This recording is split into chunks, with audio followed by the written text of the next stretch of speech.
тот же Ланос. И поднял колесо, думаю, что скрипит-то? Проехал с ним взад-вперед, кое-как гранату ставил. Короче, все понятно.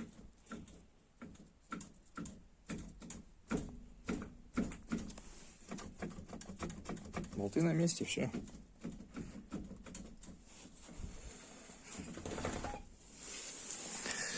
Подниму повыше.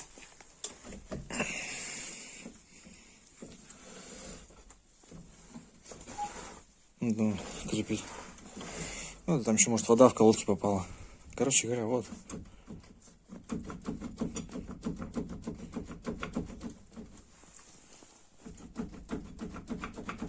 Вообще ходуном. Короче, ступичная точно под замену. Ну и дальше смотреть, что там. Сейчас колесо сниму, увижу. Запрессовка нового ступичного подшипника. Вот так вот стойку нужно полностью прямо в сборе. А здесь ничего не разъединяется. Прессуем.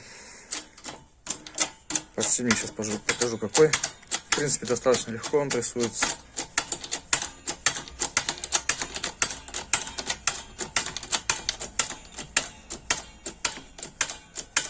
Стопорное кольцо вниз я уже поставил. Сейчас поставлю сюда еще. Все, этого достаточно. Сейчас опускаю и поставлю еще одно стопорное кольцо вот сюда уже. Такие зажимы нужны для стопорного кольца. Вот старый ступичный. Видно, что он уже заржавел внутри и снаружи. Непонятная фирма тут стояла. Какая-то китайская, скорее всего. С одной стороны, внутри еще была. Ой, снаружи получается, а внутри уже не было смазки. Здесь вот еще смазка еще видна. Это старый. Получается, вот такой вот заказал. Он, по идее, 800 рублей стоит, но пришлось его купить за 1100 в магазине. А другой от Nexi на 72 мм не подошел. Здесь на 64, 34-64, а там 37-72. Вот GMB, вот артикул у него GH 034-030. Вполне хорошо себе подходит. Все, ставим стойку на место. Все будет готово. По ходовой все завершено. Далее еще там тормоза и все остальное прочее. Еще замена масла в коробке передач. Ну, там, наверное, показывать, как сливать масло, наверное, может быть, не буду. Все, вот такой вот ремонт Ланоса. Да, уже запрессовали подшипник, уже не забыть забить фланец.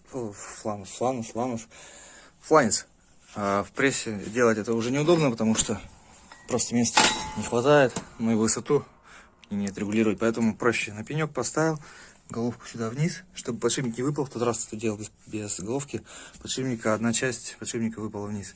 Далее берем кувалду помощнее и просто вот забиваем, он легко забивается. Сейчас уже забит, смотрим, не забываем стопорные кольца оба, с двух сторон. Ну вот, на 30 головка сюда как раз подходит. То есть нужно вот эту часть закрепить железно чисто, вот, чтобы не попасть в пыльник. Также вот кольца уже стоят на месте. Подшипник фирмы GMB. Вот он. Все стоит на месте. Отлично, все подошло, прикаталось. В принципе, так вот крутится подшипник без заеданий. Ну, и люфта нет. Ну, конечно же, на колесе тоже люфта быть не должно. Вот чуть-чуть есть вот этот люфт. И все. В принципе, стоит готово к установке. Дальше тут нечего сказать. Ну, конечно, уже все уже подготовлено. Тормозной диск и скоба будет так вот все это смотреться. Все новенькое. Вот так должна выглядеть стоечка. Так вот все новенькое после капиталки выглядит. Поршень.